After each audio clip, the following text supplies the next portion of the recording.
ይህ ኢትዮጵያ ቴሌቪዥን ነው።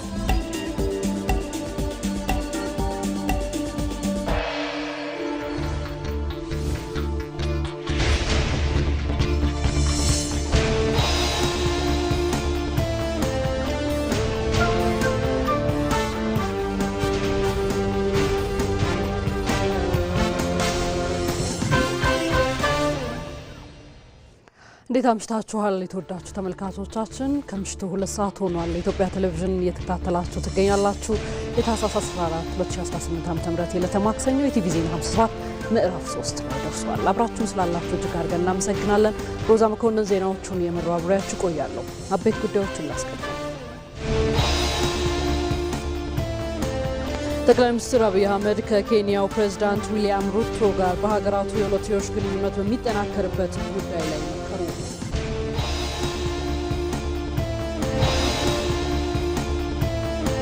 በዲጂታል ኢትዮጵያ 2025 የተገኙ ውጤቶችን መነሻ በማድረግ በ2030 በሁሉም ከተሞች የሞሰብ አንድ ማዕከል አገልግሎትን ተደራሽ ለማድረግ እንደሚሰራ ተገለጸ። ኢትዮጵያና አሜሪካ የ1.6 ቢሊዮን ዶላር የጤና ትብብር ስምምነት ተፈራረሙ።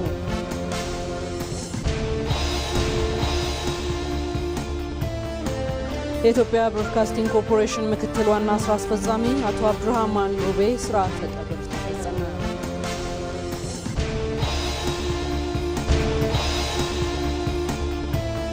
ከውጭ ከመረጥነው ጉዳይ በሶሪያ መንግስት ጦርና በኩርዲሽ የሚመራው የሶሪያው ኤስዲኤፍ ኃይል መካከል በአሌፖ ግጭት ከተፈጠረ በኋላ ጦርነቱን ለማርገብ ተስማሙ። በስፖርት ከያዝነው ጉዳይ ዲሞክራቲክ ኮንጎና ሴኔጋል የአፍሪካ ዋንጫ ውድድራቸውን በድል ጀመሩ የሚሉት የሰዓቱ አበይት ጉዳዮቻችን ናቸው።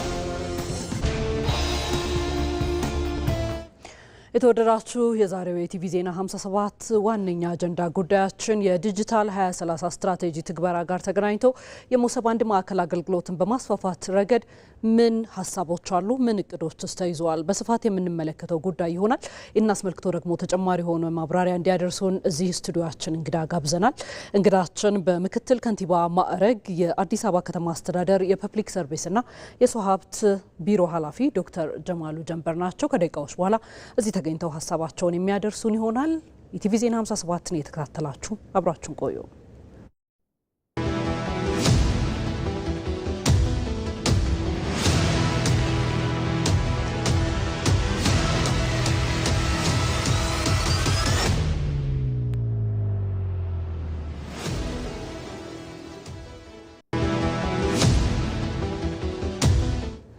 ወደ ቀዳሚው ዘገባችን አመራን። ጠቅላይ ሚኒስትር አብይ አህመድ ከኬንያው ፕሬዝዳንት ዊሊያም ሩቶ ጋር ውይይት አደረጉ። ጠቅላይ ሚኒስትሩ በማህበራዊ ትስስር ገጻቸው ባሰፈሩት መልእክት ዛሬ የኬንያ ፕሬዝዳንት ዊሊያም ሳሞኤል ሩቶን ለአንድ ቀን የስራ ጉብኝት ተቀብያለሁ ብለዋል። ጉብኝቱ በሁለቱ ሀገራት መካከል ያለውን ጥልቅ ታሪካዊና ወንድማዊ ግንኙነት የሚያንጸባርቅ እንደሆነም ጠቅላይ ሚኒስትሩ በማህበራዊ ትስስር ገጻቸው ጠቁመዋል። በውይይቱ የሁለትዮሽ ግንኙነቱ በሚጠናከርበት ሁኔታ ላይ እንዲሁም በአፍሪካ ቀንድ ሰላምና ጸጥታ ጉዳዮች ላይ መምከራቸውንም አመልክተዋል። ይህም በሰላምና መረጋጋት ብለውም በአፍሪካ መር መፍትሄዎች ላይ ያለን የወል ጽኑ አቋም የሚያሳይ እንደነበርም ጠቅላይ ሚኒስትር አብይ አህመድ በማህበራዊ ትስስር ገጻቸው ገልጸዋል። ከዚሁ ጋር ተያይዞ ጠቅላይ ሚኒስትር አብይ አህመድ ከኬንያው ፕሬዝዳንት ዊሊያም ሩቶ ጋር በሳይንስ ሙዚየምና አርቲፊሻል ኢንተለጀንስ ጉብኝት አድርገዋል። ያደረጉትን ጉብኝት በፎቶ ተከታትለን እንመለስ።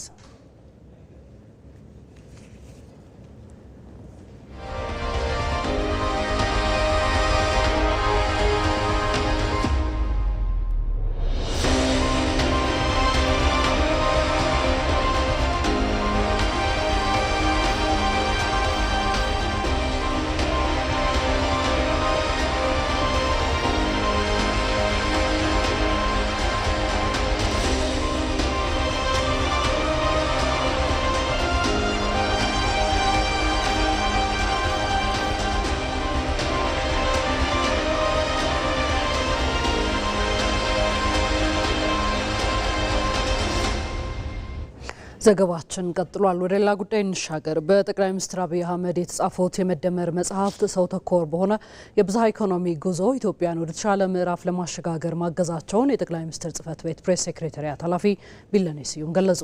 በመጽሐፉ የተነሱ እሳቤዎችን በቀላል መንገድ የሚያደርስ አዲስ የመደመር ሞባይል መተግበሪያ ይፋ ተደርጓል። ሳምሶን በላይ በጠቅላይ ሚኒስትር አብይ አህመድ የተጻፉት መደመር፣ የመደመር መንገድ፣ የመደመር ትውልድና የመደመር መንግስት መጽሐፍት ሰው ተኮር በሆነ የብዝሃ ኢኮኖሚ ጉዞ ኢትዮጵያን በአጠረ ጊዜ ውስጥ ወደ ተሻለ ምዕራፍ ለማሸጋገር አግዘዋል። በመጽሐፉ የተነሱ እሳቤዎችን በቀላል መንገድ የሚያደርስ አዲስ የመደመር ሞባይል መተግበሪያም ይፋ ተደርጓል። መተግበሪያው ይፋ በሆነበት መድረክም ባለፉት የለውጥ ዓመታት በመደመር እሳቤ የተከናወኑ ተግባራት ያስመዘገቡት ተጨባጭ ውጤቶችን የጠቅላይ ሚኒስትር ጽህፈት ቤት ፕሬስ ሴክሬታሪያት ኃላፊ ቢለኔ ስዩም ገልጸዋል። መጽሐፍቱን በኦዲዮ መተግበሪያ መዘጋጀቱም የጎላ ሚና እንዳለው ፕሬስ ሴክሬታሪያት ኃላፊዋ ገልጸዋል። በትራፊክ ሰዓት ውስጥ ቁጭ ብሎ እንግዲህ መኪና ውስጥ በፖድካስት መልክ ስለሆነ የቀረበው በእንደዛ ሁሉንም መጽሐፍ ማዳመጥ ይቻላል፣ መፈተሽ ይቻላል። ኢቭን መጽሐፉንም ካነበብከው ከዛ ውጪ ደግሞ ባለ ሰዓት ውስጥ እንደገና ደግሜ ይሄን ነገር ልረዳው ብትል የፈለከው ቻፕተር ጋር ስኪፕ አድርገህ በመኪና ውስጥ ስትሄድ ልታዳምጠው ትችላለህ ማለት ነው። ሁለተኛው ምንድነው እንግዲህ የተለያዩ አይነት ኢንቴሊጀንሶች አሉ ይባላል አይደል? አንዳንድ ሰው አንብቦ የሚረዳ አለ። በዛ መልኩ ደግሞ አንብቦት ያልተረዳውን ነገር በመስማት አማራጭ ደግሞ ሲመጣላቸው እሱን ነገር የበለጠ ለመገንዘብ ሀሳቦችን የበለጠ ሰርጾ ለመፈተሽ ያግዛል ማለት ነው። ሶስተኛው ግን ከፖርቴቢሊቲ ጋር ነው። እንግዲህ ሁላችንም አሁን ዲጂታል ዓለም ውስጥ ተቀላቅለናል። ከዛ ጋር ተያይዞ በስልካቸው ውስጥ ስላለ ጊዜያችንን ገንቢ ነገሮች ላይ የማሳለፊያ አማራጭ ሆኖ ቀርቧል ማለት ነው። መጽሐፍቱ በድምጽ በመተግበሪያ መዘጋጀታቸው ምቹነት እንዳላቸው ነው የጠቀሱት። በተለያዩ ፕሮጀክቶች ላይ አካታችነትን አስመልክቶ በትኩረት እየተሰራ መሆኑን የገለጹት ፕሬስ ሴክሬታሪያቷ በዚህ መተግበሪያ ላይም ከምቹነት ባሻገር አካታችነትን ያቀፈ መሆኑንም አስታውቀዋል። የሁሉንም ማህበረሰብ ክፍል እናዳርስላን ስንል ጊዜ በተለያዩ እንግዲህ ፕሮጀክቶች እያየናቸው ነው። አሁን በፊት ከነበረው የበለጠ በተለያዩ ትኩረቶች እየተደረገ ነው አካታችነትን ላይ ማለት ነው። ከዚህ ጋርም ተያይዞ እንግዲህ አይነ ስውራን አንድ የማህበረሰብ ክፍል እንደመሆናቸው እንዲሁ በዚህ ቅርብ ጋር እንኳን ስናየው የአብርሆት ቤተ መጻሕፍት ላይ እየተደረጉ ያሉ እንቅስቃሴዎች በተለይ መጽሐፍትን የበለጠ ተደራሽነት ለአይነ ስውራን ለማቅረብ ብዙ ስራዎች ተሰርተዋል ማለት ነው፣ በብሬል መልክ ማለት ነው። ይሄኛው ደግሞ ሌላ አማራጭ ነው። የክቡር ጠቅላይ ሚኒስትራችን ሀሳቦች እና እይታዎች እና ራዕይን የሰነቁ መጽሐፍትን ለነሱ ደግሞ ተደራሽ ለማድረግ አሁን በኦዲዮ ፎርማት ስላለ የበለጠ ደግሞ አካታችነቱን እያሰፋው ይመጣል ማለት ነው። የጠቅላይ ሚኒስትር ጽህፈት ቤት ፕሬስ ሴክሬታሪያት ኃላፊ ቢለኔ ስዩም በድምጽ የተዘጋጀው መተግበሪያው በተለያዩ ቋንቋዎች የተዘጋጀ መሆኑን የገለጹ ሲሆን በውስጡም በርካታ ጉዳዮችን ማካተቱን ጠቅሰዋል። ከአራቱ መጽሐፍት ሁሉም በአማርኛና በአፋን ኦሮሞ የተጻፉ ናቸው። የመጀመሪያው መደመርና የመደመር ትውልድ ደግሞ በእንግሊዘኛም አሉ ማለት ነው። ስለዚህ የቋንቋ ስብጥሩ 3 የቋንቋ ስብጥር አለው። የበለጠ ደግሞ ቅድም ላልነው ተደራሽነት ለአይነ ስውራን ብቻ ሳይሆን ቋንቋም ያማከለ ተደራሽነት አለው ማለት ነው። ስለዚህ መተግበሪያው በሁለት ፎርማት ነው ዲጂታሊ የቀረበው። አንደኛው የአይፎን ተጠቃሚዎች ለሆኑ የአይፎን ስማርትፎን ያላቸው iOS ላይ በመግባት መተግበሪያውን ዳውንሎድ ማድረግ ይችላሉ መደመር የሚለውን። በአንድሮይድ ደግሞ ስልክ ያላቸው ፕሌይ ስቶር ላይ ገብተው እሱን ዳውንሎድ ማድረግ ይችላሉ። ከዛ ውጪ ደግሞ የስማርትፎን ምናልባት አክሰስብል ያልሆነላቸው ነገር ግን ዴስክቶፕ እና ኮምፒውተር ደግሞ ያላቸው ሰዎች ወይ ላፕቶፕ አክሰስ ያላቸው ሰዎች በዚህ ጊዜ ላይ ድረገጽም አለው፣ የመደመር ግብ ድረገጽ አለው። ምን ተካቶበታል እንዳልኩ ኦዲዮ ቡኮቹ አሉበት። ከኦዲዮ ቡኮቹ ደግሞ ባለፈ ከመጽሐፍቶቹ የተቀመሩ አጫጭር ፎቶኮቶች አሉበት። በመሆኑም መተግበሪያውን ከአፕ ስቶር ወይንም ከፕሌይ ስቶር ላይ በማውረድ መጠቀም እንደሚቻልም ተገልጿል። ከዚሁ ጋር ተያይዞ የሞባይል መተግበሪያው ይፋ በሆነበት መድረክ ባለፉት የለውጥ ዓመታት በመደመር እሳቤ የተከናወኑ ተግባራት ያስመዘገቡት ተጨባጭ ውጤትን አስመልክቶ የጠቅላይ ሚኒስትር ጽህፈት ቤት ቋሚ ዘጋቢዎች ልምዳቸውን አጋርተዋል። በዚህም የመደመር ሞባይል መተግበሪያ ዜጎች ስለ ብሔራዊ ጥቅማቸው የሚረዱበትን አቅም የሚፈጥር መሆኑም ተነስቷል። የኢፌዴሪ ጠቅላይ ሚኒስትር ዶክተር አብይ አህመድ የመደመር መጽሐፍት የኦዲዮ ቡክ እና የሞባይል መተግበሪያ አፑ በይፋ ስራ ጀምሯል። ይህ ትልቅ አቅም የሚሆን ነው። ያንዳንዱ ዜጋ ጋር ቀደም ሲል እንደተገለጸው ያንዳንዱ ዜጋ በቀላሉ አግኝቶት ሊጠቀምበት የሚችለው የተመራበት ያለውን የፖለቲካ ኢኮኖሚ እሳቤ በቅጡ እንዲረዳው እንደ ሀገር ምን መስጠት አለበት ምን ማበርከት አለበት የሚለው ብሔራዊ ጥቅሙን እንዲለይ የሚያደርግበት እና ተደማሪ አቅም የሚፈጥርበት ገንዘቡን አቅሙን ሐሳቡን ዕውቀቱን የሚሰጥበት እንዲሆን ትልቅ እድል ይፈጥራል። ከዛ ባሻገር ደግሞ እንደሚታወቀው 2025 ዲጂታል ኢትዮጵያን አጠናቀን 2030 ጀምረናል። ስለዚህ ከዛ አኳያ የዲጂታል ኢትዮጵያ ጉዞን በእጅጉ የሚያፋጥን ተግባር እንደሆነም እንደዚሁ ታሳቢ ይደረጋል። ቋሚ ዘጋቢዎች ልምዳቸውን ባጋሩበት መድረክ የመደመር መጽሐፍ ስለ ኢትዮጵያ አዲስ እሳቤን ያመላከተ መሆኑ ተጠቁሟል።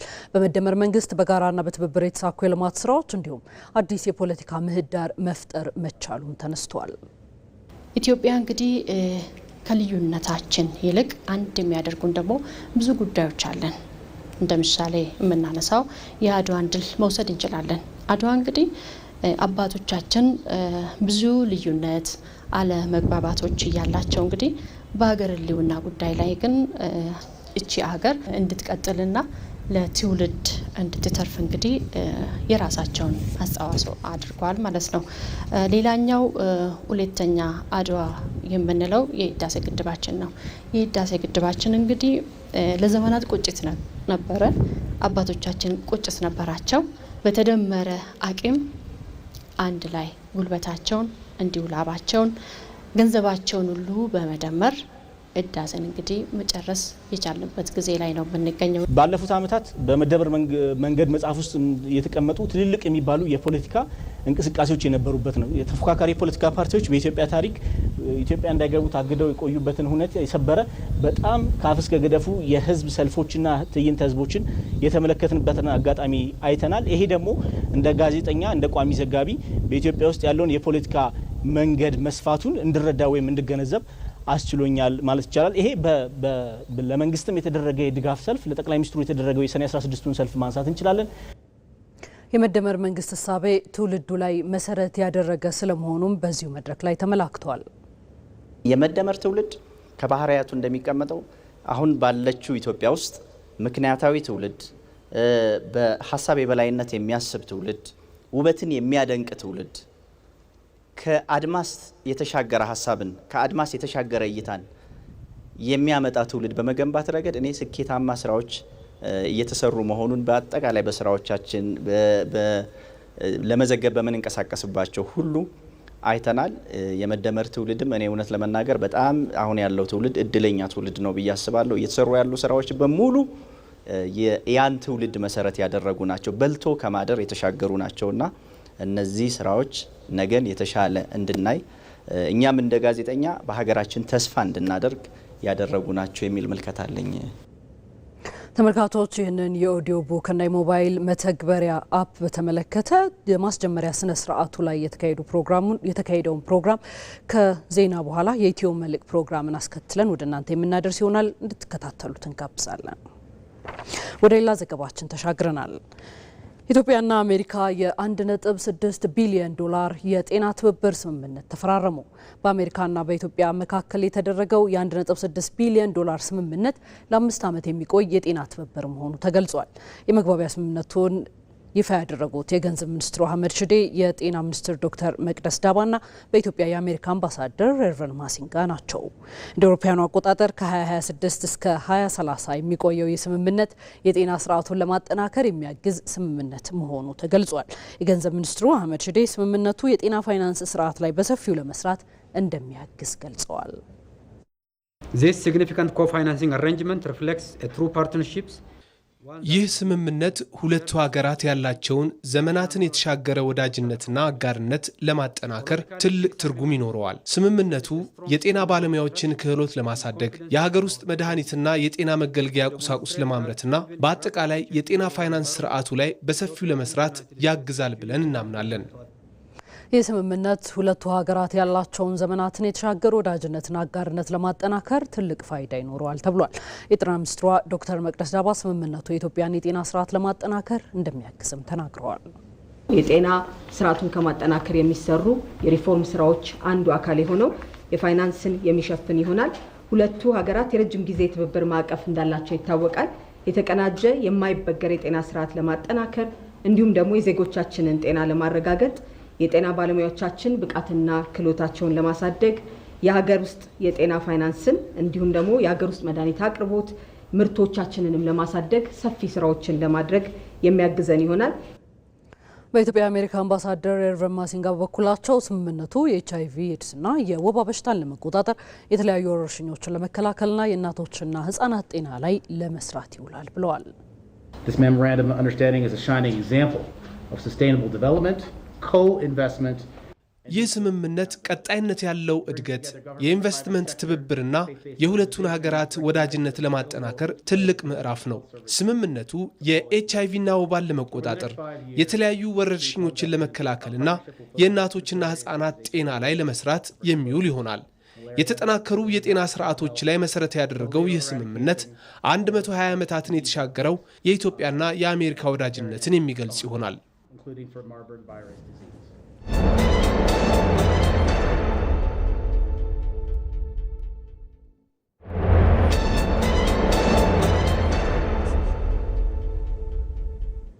ወደ አጀንዳ ጉዳያችን ተሻግረናል። የዛሬው አጀንዳ ጉዳያችን በዲጂታል 2030 ስትራቴጂ ይፋ መደረግን ተከትሎ የሞሰብ አንድ ማዕከል አገልግሎትን አስመልክተን ሰፊ ቆይታ እናደርጋለን። ከዛ ጋር ወደ ተገናኙ ዘገባዎች መራቸዋለሁ።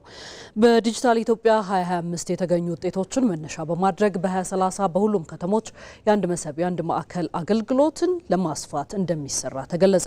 በመሰብ የአንድ ማዕከል አገልግሎት መስጫ ቀልጣፋ የሆነ አገልግሎት እያገኙ መሆኑንም ተገልጋዮች ገልጸዋል። ሰናይት ብርሃኔ ተጨማሪውን ይዛለች።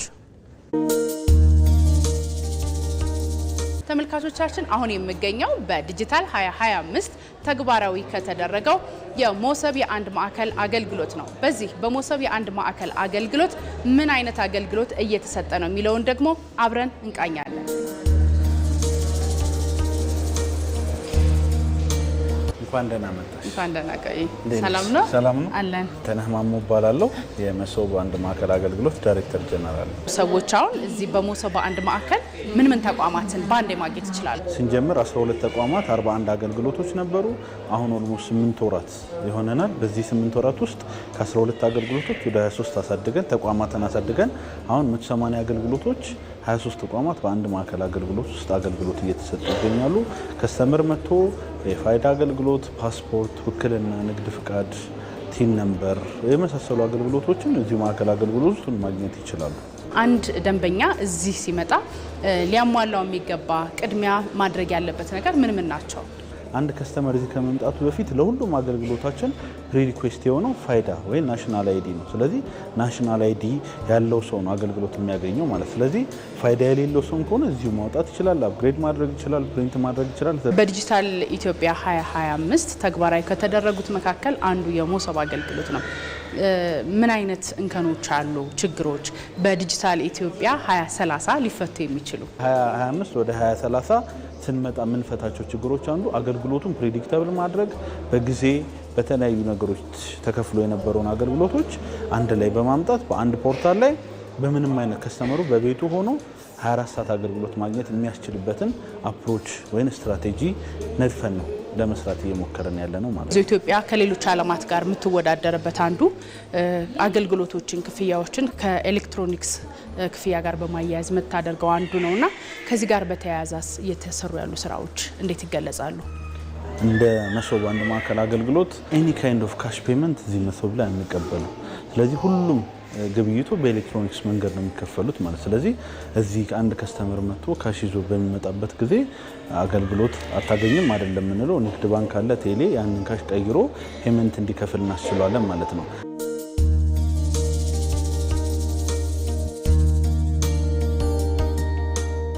እንደዚህ አይነት የአንድ ሞሰብ አገልግሎቱን በተለያዩ የክልል ከተሞች ለመስራት ምን ታቅዷል? ምን እየተሰራ ነው? በሁሉም ከተማ አስተዳደሮች፣ በሁሉም ክልሎች ይህ የመሶብ አንድ ማዕከል አገልግሎት ኢምፕሊመንት እንዲደረግና የዚህ አገልግሎት ተቋዳሽ እንዲሆኑ የገቨርንመንት ኢኒሺዬቲቭ አለበት ማለት ነው። ስለዚህ ኢን ዘ ኔክስት 5 years ሁሉም የገቨርንመንት አገልግሎቶች በመሶብ አንድ ማዕከል አገልግሎት ውስጥ ይሰጣሉ።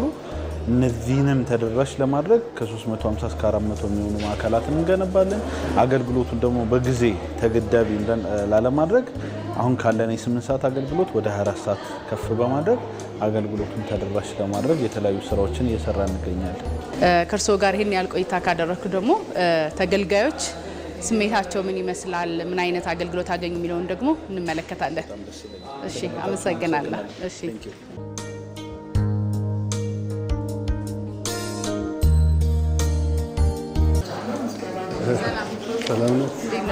ሰላም ነው? አለን። ማንን በል እንተዋወቅ። መኮንን ከበደ።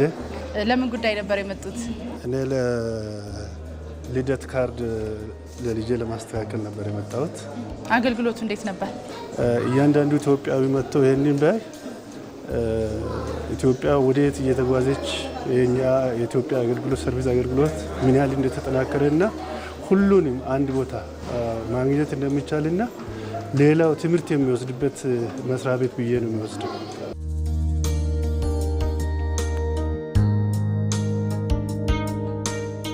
ተመልካቾቻችን በመሶብ የአንድ ማዕከል አገልግሎት የነበረን ቆይታ ይህንን ይመስል ነበር።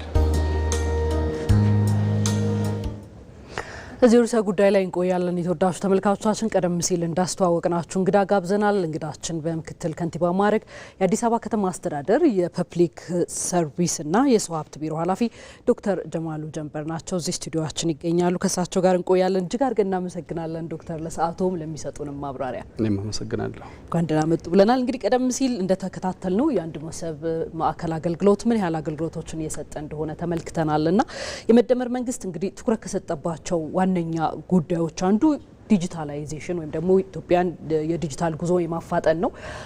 ላለፉት 5 ዓመታት የዲጂታል ሂደቱ በተለይ በኢ-ገቨርናንስ ረገድ ምን ውጤት አመጣ ከሚለውን ጀምርና ወደ ኋላ ላይ ወደ 2030 እንመጣለን። አመሰግናለሁ። ያው እንደጠቀስሽው ባለፉት የለውጥ ዓመታት በመደመር መንግስት ልዩ ትኩረት ከተሰጣቸው ዘርፎች አንዱ የዲጂታል ቴክኖሎጂ የማስፋፋት ስራ ነው። በዚህም በሁሉም ዘርፎች ተጨባጭ የሚባሉ ውጤቶችን ማስመዝገብ የተቻለበት ሁኔታ ነው ያለው። በዲጂታል ኢትዮጵያ 2018 የተያዙ ግቦች ሙሉ ለሙሉ መሳካቱም የዲጂታል ኢትዮጵያ 2030 ይፋ በተደረገበት ጊዜ ተገልጿል። በሌሎች ዘርፎች እንደተመዘገበው ውጤት ሁሉ በመንግስት አገልግሎት አሰጣጥም ላይ በዲጂታል ኢትዮጵያ 2025 በተሰሩ ስራዎች በርካታ ውጤቶችን ማስመዝገብ የተቻለበት ሁኔታ ነው ያለው። በመንግስት አገልግሎትና አስተዳደር ፖሊሲ ላይም በግልጽ እንደተቀመጠው ዲጂታል ሲቪል ሰርቪስ መገንባት አንዱ የአገልግሎት አሰጣጡን ለማሻሻል እንደ ፒላር ተደርጎ የተወሰደበት ሁኔታ ነው ያለው ማለት ነው። ስለዚህ በባለፉት የለውጥ ዓመታት በተለይም በዲጂታል ኢትዮጵያ 2025 ስትራቴጂ መሰረት በተሰሩ የዲጂታል መሰረተ ልማት የማስፋፋት ስራዎች አገልግሎት አሰጣጡ ላይ መሰረታዊ የሚባሉ ለውጦችን ማስመዝገብ የተቻለበት ሁኔታ ነው ያለው። በፌዴራል ደረጃም በየክልሎቹም በርካታ አገልግሎቶች አውቶሜት ማድረግ የተቻለበት ሁኔታ አለ። እንደ አዲስ አበባ ከተማ አስተዳደር በምናይበት ጊዜ እንደ ከተማ ካሉ ወደ 1222 ዋናና ንዑስ አገልግሎቶች መካከል ወደ 354 የሚሆኑትን አውቶሜት ማድረግ የተቻለበት ሁኔታ አለ። ከዛ ባሻገርም አገልግሎት አሰጣጡ በዲጂታል አገልግሎት አሰጣጡ ተደራሽነቱ በከፍተኛ ሁኔታ ማሳደግ የተቻለበት ሁኔታ እንደነበረ ማየት ይቻላል። ከዛ ባሻገር ከኔትወርክ ተደራሽነት ጋር በተያያዘ በየጊዜው አገልግሎት አሰጣጡ ላይ ያጋጥሙ የነበሩ መቆራረጦች ማስቀረት ወይም መቀነስ የተቻለበት ሁኔታ እንዳለ መውሰድ ይቻላል። ከዛ ባሻገር ደግሞ በተበታተነ መልኩ ይሰጡ የነበሩ አገልግሎቶች ወደ አንድ ተሰብስበው በተቀናጀ መልኩ በቴክኖሎጂ ተደግፎ እንዲሰጥ ማድረግ የተቻለበት ሁኔታ አለ። በተለይም በመጀመሪያው ስትራቴጂ የመጨረሻ ዓመት ላይ መሶብ ይፋ የተደረገበት ሁኔታ ከመኖሩ ጋር ተያይዞ እንደ ሀገርም እንደ አዲስ አበባ ከተማ አስተዳደርም በተበታተነ መልኩ ይሰጡ የነበሩ አገልግሎቶች በተቀናጀ መልኩ በፍጥነት በጥራት ፍትሃዊ በሆነ መልኩ አገልግሎት መስጠት ያስቻለ ለውጥ ማስመዝገብ የተቻለበት ሁኔታ ነው የነበረው። እስኪ የመሶብ አንድ ማዕከል አገልግሎት እንደተባለው በ2025 ዲጂታል ኢትዮጵያ የመጨረሻው አካባቢ የመጣ ነውና አሁን ደግሞ ዲጂታል 20 ስትራቴጂን በቅርቡ በሚኒስትሮች ምክር ቤት ጸድቆም ይፋ የሆነ ትግበራውም ተጀምሯልና በተለይ አገልግሎትን በማዘመን ቢሮክራሲን በመቀነስ ረገድና እርካታን እውን ከማድረግ አንጻር ይህንን ሙሉ በሙሉ ለማዳረስ 100% ለማዳረስ ምን አስቻይ ሁኔታዎች አሉ? በትክክል ያው የዲጂታል ኢትዮጵያ 2030 ይፋ በተደረገበት ጊዜ ክቡር ጠቅላይ ሚኒስትራችን እንዳስቀመጡት የዚህ ስትራቴጂ ዋነኛ ትልም 3 ነገሮች ላይ ያተኮረ ነው። አንደኛ አቅርቦትን ማሳደግ፣ ዜጎች በያሉበት አካባቢ የመንግስት አገልግሎት ማግኘት የሚችሉበት ሁኔታ የማሳደግ የማስፋፋት ስራ አንድ ትኩረት የተሰጠው ነው። ሁለተኛ ሁሉም ዜጎች የአካል ጉዳት ያለበትም ወጣትም ሴትም ሁሉም የህብረተሰብ ክፍል እኩል እድል ማግኘት የሚችልበት ሁኔታ ይፈጥራል የሚል አንድ ትልም አለ። ሌላኛው በተቋማትና በህዝቡ መካከል መተማመንን በመፍጠር ረገድ ትልቅ አስተዋጽኦ ይኖረዋል። ስለዚህ እነኚህ ግቦች ተሳኩ ማለት በአንድም ይሁን በሌላ የመንግስት አገልግሎት ፈጣን፣ ቀልጣፋ፣ ፍትሃዊ እንዲሆን በማድረግ ረገድ ትልቅ አስተዋጽኦ ይኖረዋል ተብሎ ይታመናል። ከመሶብ አንጻር በመጀመሪያው ስትራቴጂ ዘመን የተጀመረ ቢሆንም አንዳንድ የሚቀሩት ነገሮች እንዳሉ ደግሞ ይታመናል። አሁን ላይ ተቋማቱ ወደ አንድ ማዕከል አምጥተን በተቀናጀ መልኩ አገልግሎት እየተሰጠ ያለበት ሁኔታ ነው ያለው። በቀጣይ ግን በአንድ መስኮት ሁሉንም አገልግሎት መስጠት በሚያስችል ደረጃ ማሻሻል ያስፈልጋል። ከዛ ባሻገርም ዜጎች ወደ አንድ ማዕከል ሳይመጡ በኦንላይን አገልግሎት ማግኘት የሚችሉበት ሁኔታ መፍጠርም በ2030 ስትራቴጂ በግልጽ የተቀመጠበት ሁኔታ ነው ያለው። ከዛ በተጨማሪም የመሶብ አገልግሎት መስጫ ማዕከላት በመላ ሀገሪቱ በሁለተኛ በሶስተኛ ምዕራፍ ታቅዷል እንዲስፋፉ ማድረግ ባሉ ተቋማት ላይ ባሉ ማዕከላት ላይ ተጨማሪ ተቋማትን ተጨማሪ አገልግሎቶችን ማስገባትም ትኩረት ተሰጥቶት የሚሰራ ነው የሚሆነው። ከዛ ባሻገርም የተጠያቂነት ስርዓትን ከማስፈን አንጻር አሁን ባለው አገልግሎት አሰጣጥ ላይ ህዝቡ የሚያነሳቸው የሌብነት የብልሹ አሰራር ችግሮች አሉ። እነኚህን ችግሮች በመቅረፍ ረገድም ትልቅ አስተዋጽኦ ይኖረዋል ተብሎ ይታሰባል። ምክንያቱም አገልግሎት አሰጣጡ በቴክኖሎጂ የተደገፈ ከሆነ ሞኒተር ማድረግ የሚቻልበት እድል ይኖራል። ትክክለኛ ያልሆኑ ስራዎች ከተሰሩ እንኳን ቼክ አድርጎ ተጠያቂነት ማስፈን የሚቻልበት ሁኔታ ይኖራል። ሰዎች በቀጥታ በኦንላይን ቅሬታቸውን ማቅረብ የሚችሉበት፣ ጥቆማ ማቅረብ የሚችሉበት፣ ጥሩ የተሰራውን እውቅና የሚሰጡበት፣ ችግር ያለበትን ደግሞ የሚጠቁሙበት ስርዓትም እዚህ ላይ ትኩረት ተሰጥቶ የሚሰራበት ሁኔታ ነው ያለው። በአጠቃላይ በመንግስትና በህዝብ መካከል የተሻለ ትምምን እንዲኖር አገልግሎት አሰጣጡም ቀልጣፋ፣ ፍትሃዊ፣ ተደራሽ ከሌብነትና ብልሹ አሰራር የጸዳ እንዲሁም በማድረግ ረገድ በዚህም ደግሞ የህዝብ እርካታ ከፍ እንዲል በማድረግ ረገድ የዲጂታል ኢትዮጵያ 2030 ትልቅ ሚና ይኖረዋል ተብሎ ይታመናል። ዶክተር ጀማሉ ጀንበር በምክትል ከንቲባ ማዕረግ የአዲስ አበባ ከተማ አስተዳደር ፐብሊክ ሰርቪስና የሰው ሀብት ቢሮ ኃላፊ፣ ለሰዓቶም ለማብራሪያው እጅግ አድርጌ አመሰግናለሁ። እኔም አመሰግናለሁ። መልካም ምሽት።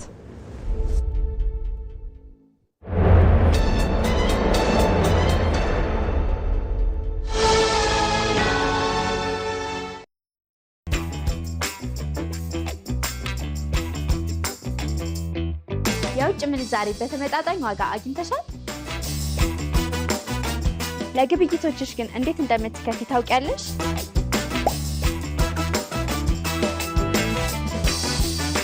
ለካፌ አገልግሎትስ? የዕለታዊ ወጪዎችሽን ክፍያ?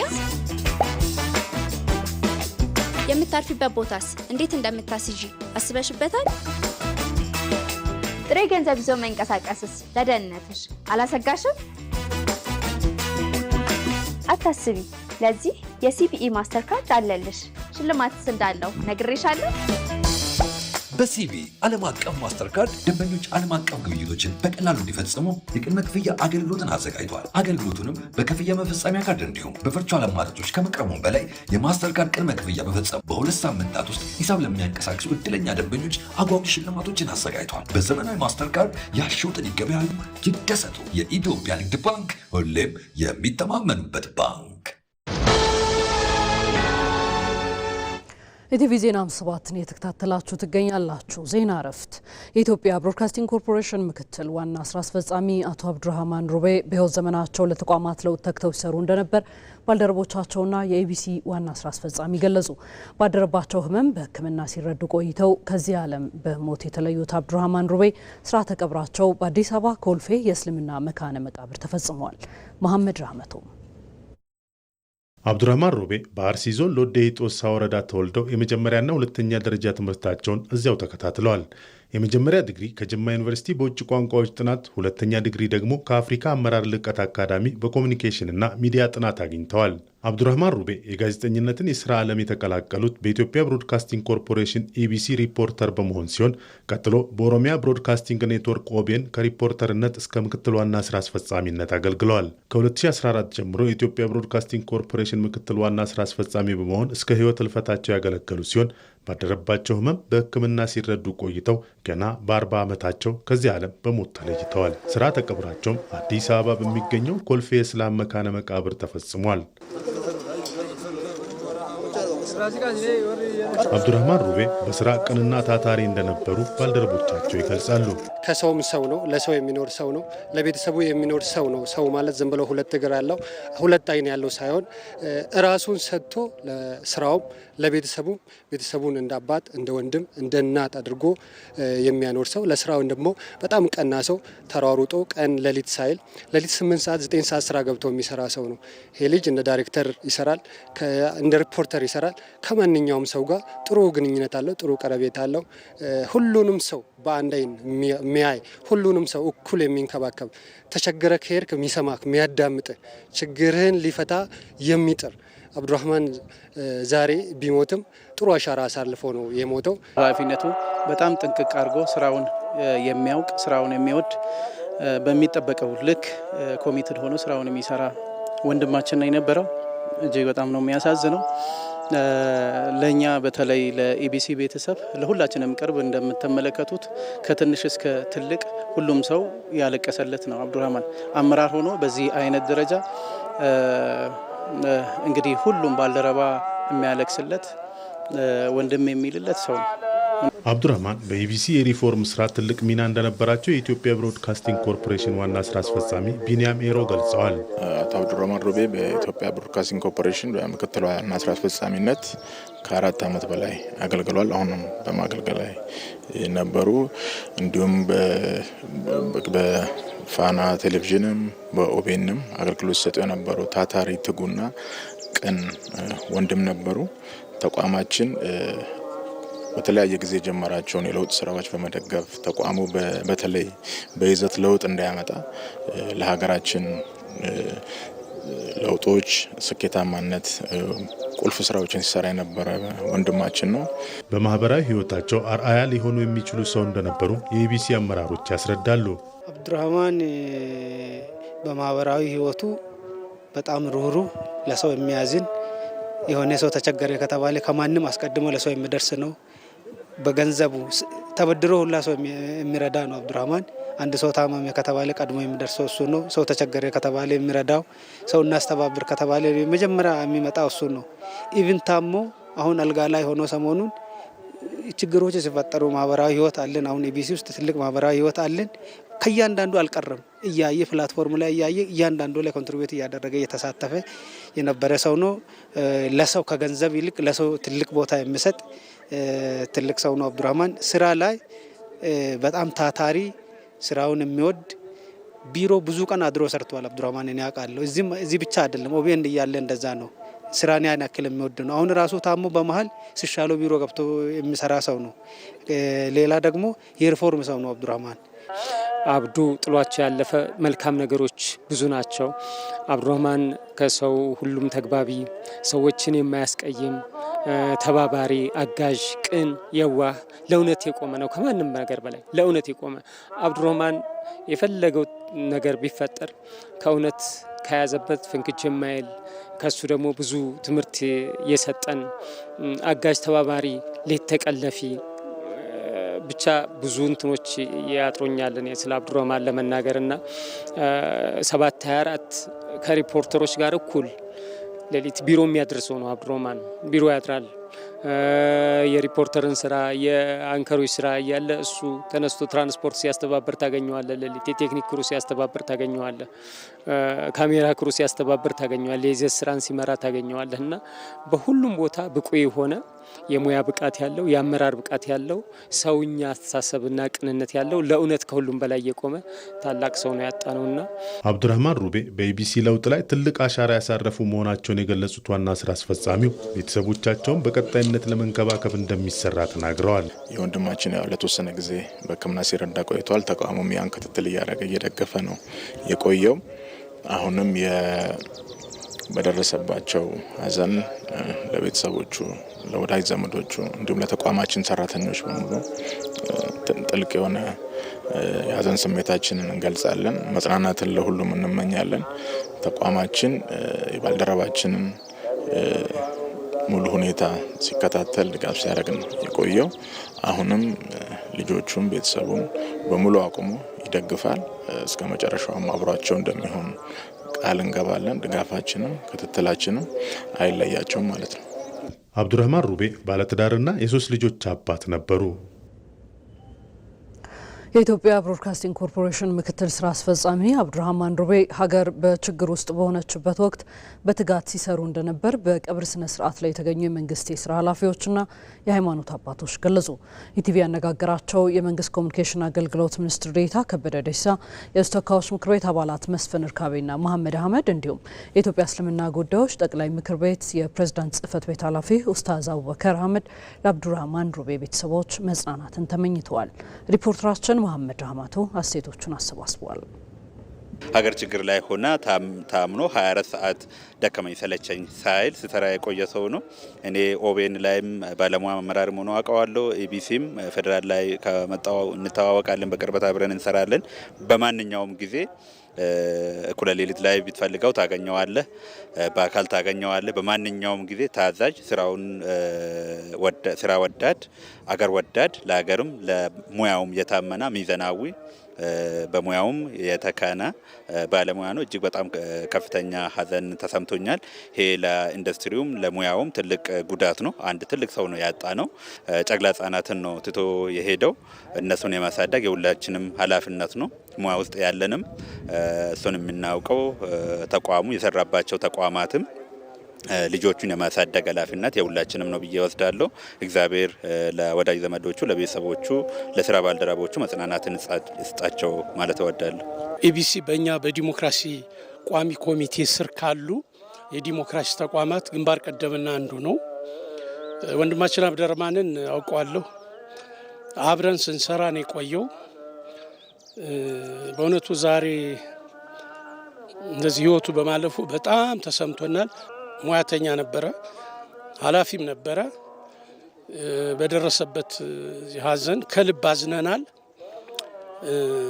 ለቤተሰቦቹ መጽናናትን ይስጥልን። ሀዘኑን ዳርቻ ያርገው፣ እግሩን ደረቅ ያርገው። እንግዲህ ቀሪ ልጆቹን ቢያንስ መደገፍ ይገባናል የሚል እምነት አለኝ። ኢቢሲ እኔም እንደ ባለሙያ ተወልጄ ያደግኩበት ቤቴ ነው። ይሄንን ሚዲያ ይሄ ሚዲያ በአሁኑ ወቅት የተያዘውን የለውጥ ጎዳና አስቀጥሎ እዚህ ደረጃ ለማድረስ ኢቢሲን ኢቢሲ ለማሰኘት የአመራር ሚና በብቃት እየተወጡ ካሉ አመራሮች አንዱ ነው። አብዱራህማን በእውነት የስነ ጥበብ ሰው ነው። ጋዜጠኛ ነው፣ ጸሐፊ ነው፣ አንባቢ ነው። ራሱን በዕለት ተዕለት በንባብና በተለያዩ መንገዶች በትምህርት ለማሳደግ እየጣረ በኦሮሚያ ኮሚኒኬሽን ቢሮ፣ በኦቢኤን ዛሬ ትልቅ ሚዲያ ሆኗል። ለዚህ የሱ የሙያ አስተዋጽኦና የአመራርም አስተዋጽኦ ከፍተኛ ነው። ሁላችንም በዚህ በጎ ተግባር ላይ እንልፋ።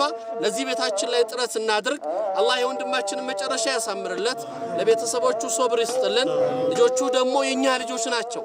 ልጆቹን የኛ ልጆች አድርገን ማሰብ የሁላችንም ኃላፊነት ነው። ልጁ ወንድማችን 3 ልጆችን ትቷል፣ ሂዷል። የቲም ናቸው። ከጎን ልናያቸው የሱ መውደዳችን ምልክት ቀጣይ ነገሮቹን ማስቀጠል ነው። በባልደረባችን አብዱ ህልፈት የተሰማንን ጥልቅ ሐዘን እየገለጽን ለቤተሰቦቹ ለወዳጆቹና ዘመዶቹ መጽናናትን እንመኛለን። ዘገባዎቻችን ቀጥለዋል። ወደ ውጭ ጉዳያችን እንሻገር።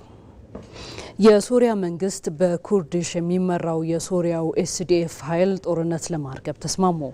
የሶሪያ መንግስትና በኩርዲሽ የሚመራው የሶሪያ ዲሞክራሲያዊ ኃይል በሰሜናዊቷ አሌፖ ከተማ ሰኞ አመሻሹን ባካሄዱት ጦርነት ለመነሻው እርስ በርሳቸው ተወነጃጅለዋል። ሁለቱ ኃይሎች ባካሄዱት የተኩስ ልውውጥ ቢያንስ 2 ሰላማዊ ሰዎች ሲሞቱ በርካቶች ቆስለዋል። የሶሪያ መንግስት የዜና ወኪል ሳና የሀገሪቱን የመከላከያ ሚኒስቴርን ጠቅሶ እንደዘገበው የሶሪያ ጦር ኃይል በተሰጠው ትዕዛዝ መሰረት በኤስዲኤፍ ታጣቂዎችና የመሳሪያ ምንጮቹ ላይ የሚያካሄደውን ጥቃት ማቆሙን ገልጿል። የኤስዲኤፍ በበኩሉ ባወጣው መግለጫ ለሶሪያ መንግስት ወታደሮችን ምላሽ የጥቃት አጸፋውን በማቆም በጦርነቱን ለማርገብ መስማማቱን አስታውቋል። ግጭቱ የተፈጠረው የቱርክ የውጭ ጉዳይ ሚኒስትር ሀካን ፊዳን በደማስቆ ጉብኝት ባደረጉበት ወቅት ኤስዲኤፍ በ2025 መገባደጃ ከሶሪያ የጦር ኃይሎች ጋር ለመዋሃድ የገባውን ስምምነት ተግባራዊ ለማድረግ ቁርጠኝነት አይታይበትም ማለታቸውን ተከትሎ ነው ተብሏል። ዘገባው የፍራንስ 24 ነው። ከስፖርት ከመረጥላችሁ ጉዳይ ዲሞክራቲክ ኮንጎና ሴኔጋል የአፍሪካ ዋንጫ ውድድራቸውን በድል ጀምረዋል። ምድብ 4 ከቤኒን ጋር የተጫወተችው ዲሞክራቲክ ኮንጎ 1-0 በማሸነፍ ወሳኝ 3 ነጥብ አሳክታለች። ቀን 9 ሰዓት ከ30 በተጀመረው ጨዋታ ቲዮ ቦንጎዳ ማሸነፊያውን ግብ በመጀመሪያው አጋማሽ አስቆጥሯል። የመጀመሪያ ጨዋታውን በድል የጀመረችው የሁለት ጊዜ አፍሪካ ዋንጫ ሻምፒዮናዊቷ ዲሞክራቲክ ኮንጎ የምድቡን ቀጣይ መርሃ ግብር በመጪው ቅዳሜ ከሴኔጋል ታደርጋለች። ምሽት 12 ሰዓት በተደረገው የምድቡ ሌላኛው ጨዋታ ሴኔጋል ቦትስዋናን 3-0 አሸንፋለች። ኒኮላስ ጃክሰን ሁለቱን እንዲሁም ቼሪፍ ኒዳዬ ተጨማሪዋን የአሸናፊነት ግቦች አስቆጥሯል። በተመሳሳይ የምድብ 3 ጨዋታዎች ቀጥለው ሲደረጉ ምሽት 2 ሰዓት ተኩል ላይ በተጀመረው መርሃ ግብር ናይጄሪያና ታንዛኒያ ጨዋታቸውን በማከናወን ላይ ይገኛሉ። ከዚሁ ምድብ ምሽት 5 ሰዓት ላይ ቱኒዚያ ከሌላኛዋ የምስራቅ አፍሪካ ተወካይ ከዩጋንዳ ጋር ትጫወታለች። የተወደዳችሁ የዕለተ ማክሰኞ የቲቪ ዜና 57 በ3 ምዕራፎች ተከፋፍለው ሲደርስ ቆይቶ በዚሁ ተጠናቋል። ከኛ ጋር ስለነበራችሁ እጅግ አድርገን እናመሰግናለን። ሮዛ መኮንን ዜናዎቹን የመራው አብሬያችሁ ቆይቻለሁ። ኢትዮ መልክ ፕሮግራማችንን በቀጣይነት ተከትሎ የመደመር የሞባይል አፕ መተግበሪያ መርሃ ግብር ወደ እናንተ ወደ ተመልካቾች የሚተላለፍ ይሆናል። እንድትከታተሉት ሁለቱንም ፕሮግራሞችን ጋብዛለን። በያላችሁበት መልካም ምሽት ይሁንላችሁ።